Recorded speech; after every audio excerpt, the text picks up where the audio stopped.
Hello friends, अस्सलाम वालेकुम and welcome to reality TV. दोस्तों, ये वीडियो तमाम सिंगर्स और आर्टिस्ट के मुतालिक नहीं है। अच्छे और बुरे लोग हर जगह होते हैं। इस वीडियो में मैं सिर्फ कुछ मशहूर गानों और सिंगर्स के मुतालिक कॉन्स्पिरेसी थ्योरीज की बात करूंगा।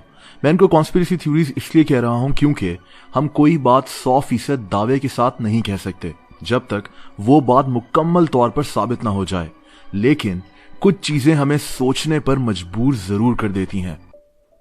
एंटरटेनमेंट की दुनिया में, खास तौर पर हॉलीवुड में, एक फ्रेज बहुत ज्यादा मशहूर है, selling your soul to the devil, यानी अपनी रूह को शैतान को बेच देना या फिर शैतान के साथ एक मुआहिदा करना। लेकिन इसका मतलब क्या है?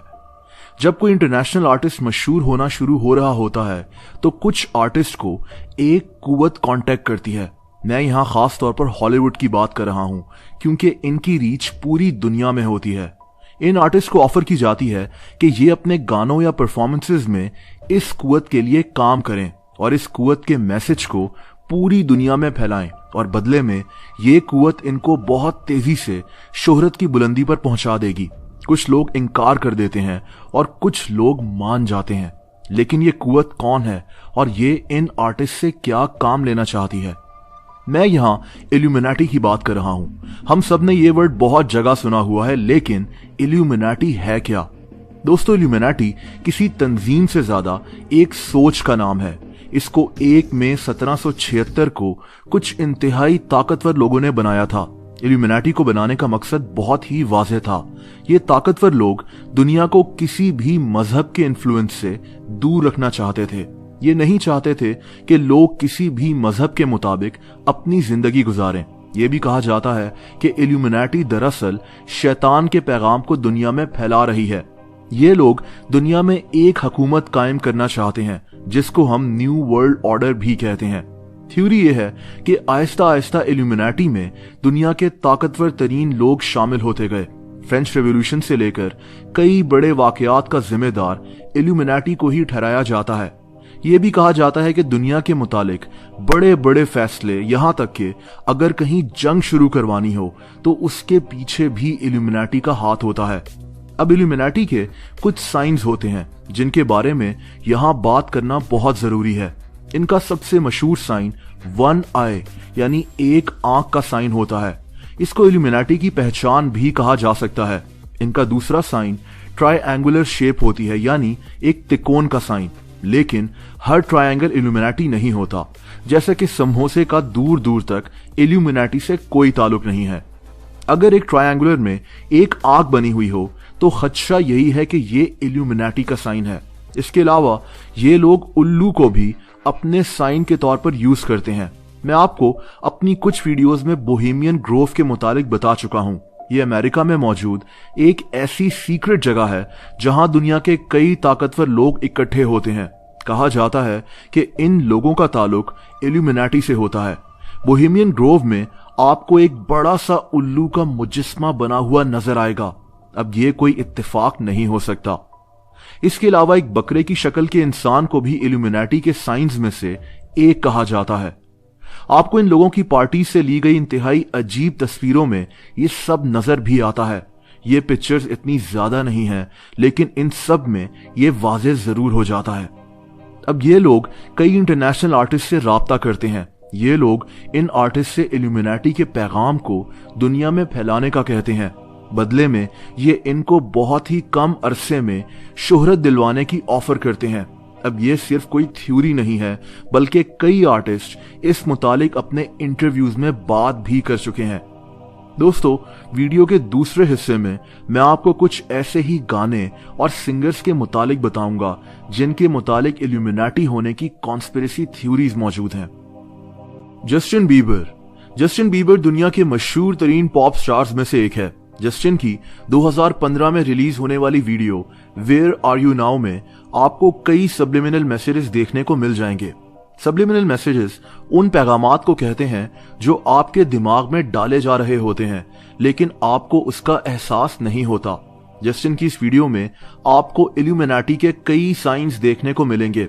एक पिरामिड में एक आंख का बना होना जिसमें जस्टिन खड़ा हुआ है, या फिर इसके ऊपर ट्रायंगुलर शेप में एक आंख का होना, इस गाने में आपको जस्टिन के पीछे कुछ अजीब फ्रेजेस भी देखने को मिलेंगी, जैसे love the devil back.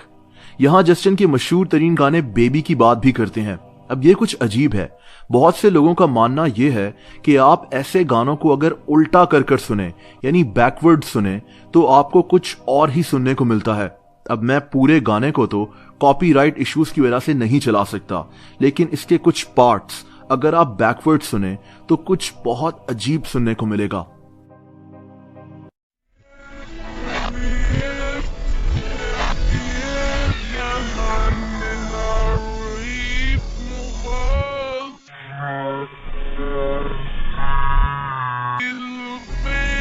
Here's a host of blatant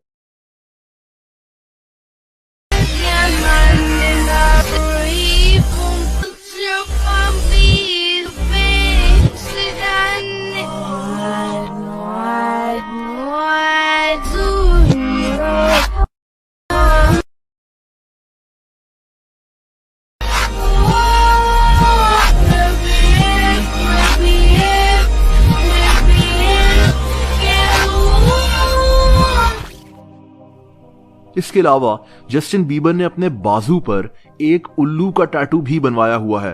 अब ये सिर्फ एक इत्तेफाक है या कुछ और, ये अल्लाह ताला जानता है। दोस्तों, कुछ आर्टिस्ट के गानों को बैकवर्ड्स चलाने की जरूरत भी नहीं है, जैसा कि मशहूर रैपर एमिनेम। इसके गाने किंग्स नेवर डाई के लिरिक्स हैं।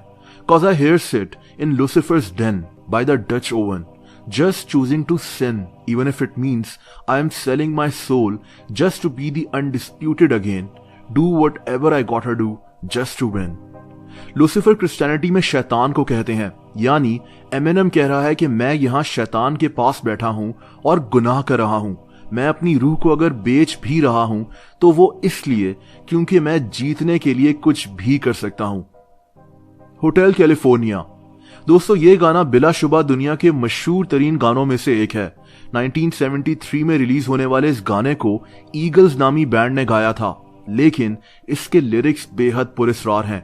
इस गाने में एक होटल और उसमें होने वाले वाकयात का जिक्र किया गया है, लेकिन लोग ये मानते हैं कि ये दरअसल होटल नहीं बल्कि शैतान की एक जगह का मंजर दिखाया गया है। जैसा कि कहा जाता है कि इस गाने के एक हिस्से में जहन्नुम में जाकर शैतान से मिलने की बात की गई। इसके लिरिक्स ये हैं, and in the masters chamber they gathered for the feast, they stab it with their steely knifes but they just can't kill the beast. यानी सादा अल्फाज में एक बीस्ट को छुरियों से मारने की कोशिश की जा रही है, लेकिन वो मर नहीं रहा। कहा जाता है कि यहाँ बीस्ट का मतलब शैतान है। एक और इंतहाई हैरत अंगेज बात, इस गाने को बैकवर्ड सुनना है, यानी उल्टा सुनना है। आप भी सुने।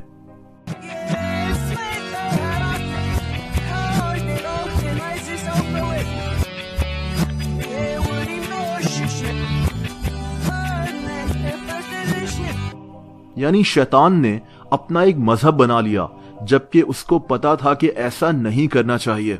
इंतहाई क्रीपी। ईगल्स के एक एल्बम कवर में आप अगर जूम इन करें तो आपको एक पार्टी के पीछे राहदारी में कोई खड़ा नजर आएगा। कहा जाता है कि यह शैतान को दिखाया गया था। अब बात करते हैं बियॉन्से की, जो दुनिया की मशहूर तरीन पॉप आर्टिस्ट में से एक है। बियॉन्से और इसके शौहर जे-जी के बारे में तो कई लोग दावे से कहते हैं कि ये लोग इल्यूमिनाटी का हिस्सा हैं। बियॉन्से के गाने स्वीट ड्रीम्स में, जो 2008 में रिलीज हुआ था, कुछ इंतहाई अजीब सुनने को मिलता है। अगर आप इसको बैकवर्ड्स चलाएं तो ये सामने आता है।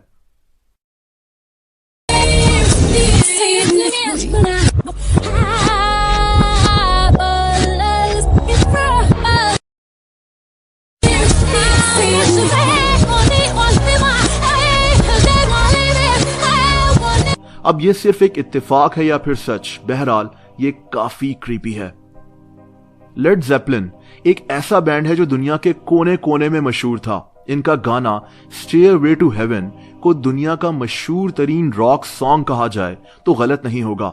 ये गाना 8 मिनट्स लंबा था। इस गाने को भी उल्टा सुनने पर आपको कुछ बहुत अजीब सुनने को मिलेगा।